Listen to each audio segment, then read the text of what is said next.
Sup, dog? Apparently I've done something stupid. So how's it going, folks? There's not all that much that can explain this, other than what you're seeing now. I have gone and bought myself an Nvidia Shield. For those of you who do not know,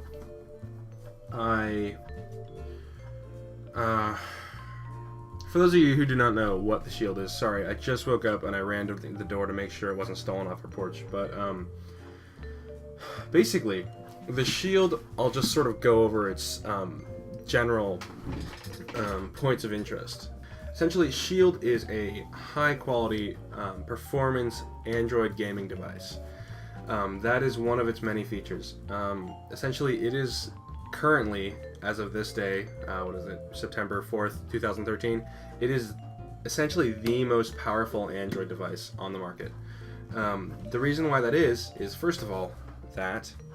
Also, it's actually powered by a unique processor. It's called a Tegra 4. I'll just sort of read you the product specifications, because this camera isn't good enough for you to see them, but it's an Nvidia Tegra 4 processor, quad-core, with 2 gigs of RAM. It has 16 gigs of internal storage, which is, internal basic flash storage. It's not fantastic. Lots of Android phones have more than that nowadays, but it is upgradable with an SD slot. It's got a 5-inch 1280 by 720 multi-touch display, which is freaking awesome. At the size of 5 inches, it's basically a Retina display, similar to like an Apple display. Essentially, from a certain viewing distance, from what you'd normally be playing it with, you can't see pixels. So it's very cool. You've got integrated stereo speakers that have basically channels inside them, which is supposed to amplify bass and provide a much better listening experience than little cell phone speakers, which are on the back of the device that you have to cup your hand around to make it sound good. It's got 802.11 and Wi-Fi. It's dual band, Bluetooth 3 mini HDMI output, and it can apparently output up to 4K. Obviously not at any sort of performance like quality at all, but apparently it can do it. Micro USB 2, micro SD, 3.5 millimeters, 3.5 mil stereo headphone jack, and it runs Android 4 completely stock. There's no bloatware except for one program that Nvidia put on there so that you can work with the device. Is there anything I'm missing? No. So yeah, it's hard to describe how well Nvidia does things that they really want to push. When Nvidia wants something to happen, they're gonna do a freaking good job. So let me take you around the box. This is the box, taking Android gaming to the next level. Did I explain first of all that you can stream games from your gaming PC? You can do that. Essentially, if you have a GTX 650 or higher, you can, since the 650 and higher, after they started building the 650, they started putting H.264 encoding on each card, like within the stream of the card, which means that streaming the footage is incredibly easy. Apparently there are ways that you can utilize the built-in streaming to, oh my god, it's so early, it's like 10:45. Apparently there's ways you can utilize the streaming to record video and whatnot, but essentially you need a 650 or higher. I've got a 780, so I'm plenty good. So yeah, you can also stream video games. That was basically the main reason I bought this thing. So yeah, let's take you around the packaging. Take Android gaming to the next level. Looks incredibly sleek. Looks very good, like near Apple quality packaging. Actually, I'd say, since this is somewhat unique, I think it's a step above Apple packaging. There's Shield logo. That's what it should look like when it's open up. I played with one of these at PAX the other day, and it is pretty cool. Apparently not for people with small hands, but it's pretty cool. Nvidia logo, Shield, and those are the product specs I was reading earlier. It's fully compatible with Google Play, and what does that say? Yeah, it's got a really good quality console controller. So, I don't know about you, but I'm ready to dig right into this thing. This'll do. If you recognize what this is, then you are actually fucking everybody makes PCs, so never mind. Don't want to ruin the $10 box, so okay. Yeah, so we take this off. Box within a box. Cock. There we go. Just stick that there for good measure. So here we go. We've got the top of that Nvidia logo. Just the way this thing is built is incredible. I'm not too happy that they're not necessarily going with the environment on this one, but whatever. Okay, so that should be slightly better. There's the Shield box, and we're gonna go ahead and pop it open. Let me just move my mouse out of the way. And we got this little lift sticker, which I can just pull up. There's that. And here we go. Oh, whoops, did I do it upside down? No, it's just got this little cardboard bit on top to keep it from moving around. There we have Shield in its lovely case. Get you a better look at this. Oh, you know, it was supposed to be tacked onto the top, but I think FedEx may have sort of banged it around a bit. Oh man, they ruined my experience. No, just kidding. So there's Shield in its lovely case. Let me go ahead and remove it. Alright, and let me get incredible lag from this camera because it's terrible. Hold on. Yeah, I really apologize. I wish I had a better webcam, but that is how it is. Alright, so here we have Shield. I suppose I could do first impressions.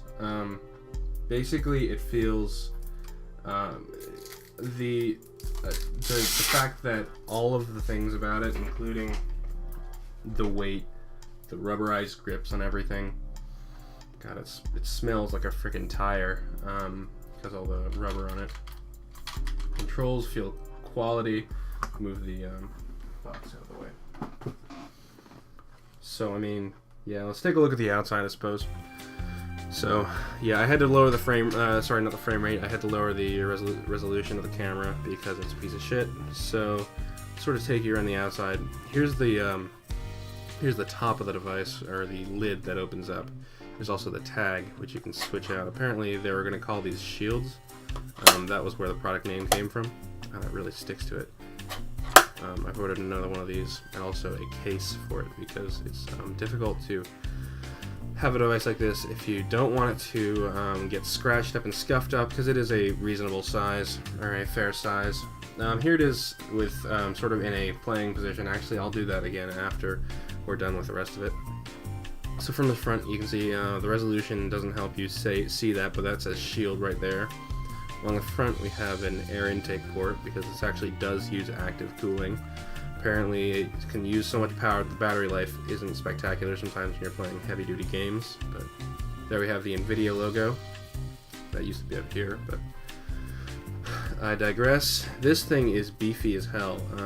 You can't really tell from the camera, but it is like a lot thicker than a Xbox controller, especially down here. Though it does feel frickin' fantastic. They've really catered to the need to have a good feeling product. Let's go over the back. So yeah, in the back we have powered by Nvidia Tegra, and we have a model number, power input, whatnot, made in China, FCC ID, and all that technical stuff. Along the back here we've got a bunch of stuff. Excuse me. We've got the two triggers right and left. We've got the two bumpers right and left.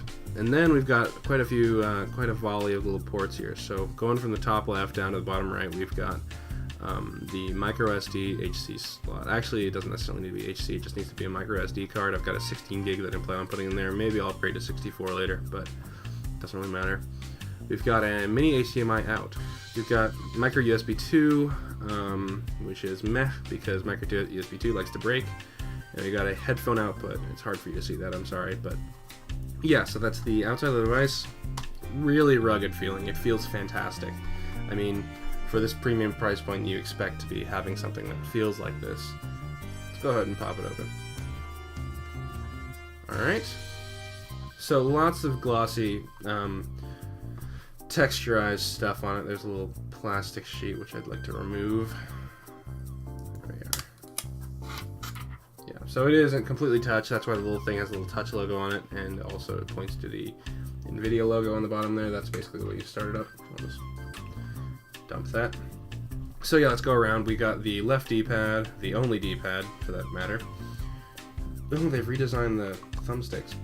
We got left and right thumbstick. This is sort of in the PlayStation style where they're close together instead of the Xbox style where they're like that. We've got A, B, Y, and X buttons. They feel properly good. They've got a nice activation point, which is nice and low, and they feel nice and boop, boop, boop, boop, boop, boop. They feel nice. We've got the Nvidia logo, which I'm not going to touch yet because that'll start up the device. We got the Android home, Android back. We got, I think, play pause. I think that's what that is. Then we've also got the speaker button. I'd like to turn it on, so I'll press the Nvidia logo. There we go, a little backlight there. An Nvidia Shield screen, and it truly is retinal. I cannot see the pixels from here, and I've got my face right up next to it. So let's just let it boot up.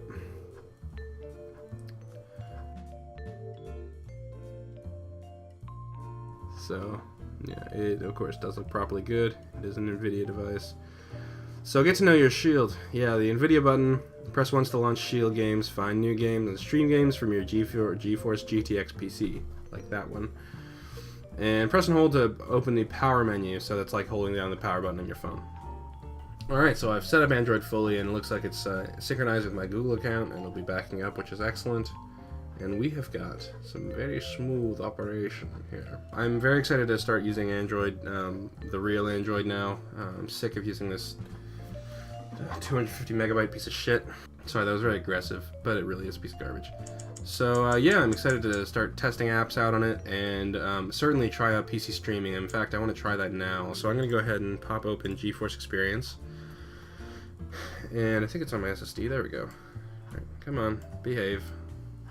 Okay, there it is. Now you basically need to go to Preferences, Streaming, and allow this PC to stream. Alright, so theoretically, if my network is set up properly, which is a very good chance it's not, apparently Shield is quite finicky about this sort of thing. So we can go to PC Games Beta, and we just need to basically, oops. There, okay, so it's connected. So click Connect. Apparently just need to do this once. Connect. Alright, so it's connected. I can't believe how well done the graphic is on this. So we have a few games that are optimized for this, but also apparently we can open Steam, and I guess it's streaming directly from the PC at this point. So basically we have, oh, what do they call this again? Shit. So you can see my mouse when I act it. Let's actually back out of here. I'm not actually sure how to do that. I'll just click exit. I need to do this. Oh. Yeah, so what do they call the Steam thing again? I forget. But stop streaming. Stop streaming. Okay, let's try using the... Let's also make sure it's still recording. It is still recording. Alright, let's actually stream directly from a game. So let's play some Dishonored. And this obviously requires a bit of like refinement and doing things. I'm gonna have to go over these settings later. And I'm gonna try doing some streaming from Dishonored. Yes, let it do its thing. Damn it. I guess this is the first time it's run perhaps Dishonored on this device, so. Alright. Looks like it's at the Dishonored screen. Latency is not actually that great on this system. I don't have an N. There's the Bethesda logo. I like it actually has the fraps indicator up there. That's pretty funny. So, yeah, it's not actually the fastest because it's not using N to the router to this device. It is using Cat5 to this. So I may end up buying a wireless N graphics graphics card, wireless card that should help the latency a bit. It doesn't feel that bad. I wonder if I turn off... I'll try turning off the screen later and trying to do it just by this. But let's try to continue from a certain point. I'm going to screw this up majorly, but we'll try anyway. So it has automatically... Yeah, the latency is noticeable on this. But don't take that for granted. I've seen examples of this where when the PC is using, when the PC is using, say for example, you can tell it when you're looking at the PC screen. What is that? I don't know what's what. Oh, one of these gotta be jump. Anyway, it requires a bit of learning. But since I'm doing it over Cat5, which is not a very good cable nowadays, there is a good amount of... it isn't excellent. Let's just keep it at that. But I will certainly be trying this later on. Perhaps with Skyrim, which is not a terribly response-demanding title. And I'll try it with a couple other ones. And I'll also probably be ordering a... wireless and either dongle or PCI card, just so I can have that better stream. How do I exit? I don't remember. Oh, okay. Oh, wow, you can actually use it as an Android-like thing. I mean, not that you'd want to, but... Alright, so... How the hell do I exit out of here? Oh, okay, so you actually use these. Yeah, so obviously this will require a bit more experimentation for my part. I'm still not entirely sure about how it works, and I'll be playing around with it a lot more. But basically, that is my look at Nvidia Shield. I'm very excited to fiddle around with it. I'm very excited to have a true Android experience. I'm very excited to try to play PC games properly over streaming. And it just seems like a really, really interesting and unique way to interact with your gaming PCs. So, I'm very excited. I hope you found that somewhat interesting. And I will be back at you in the future with more cool stuff on my channel. Feel free to subscribe if you like the content and whatnot. And yeah, thank you so much for watching. If you get a chance, do fiddle around with the Shield. It's pretty cool. See you around.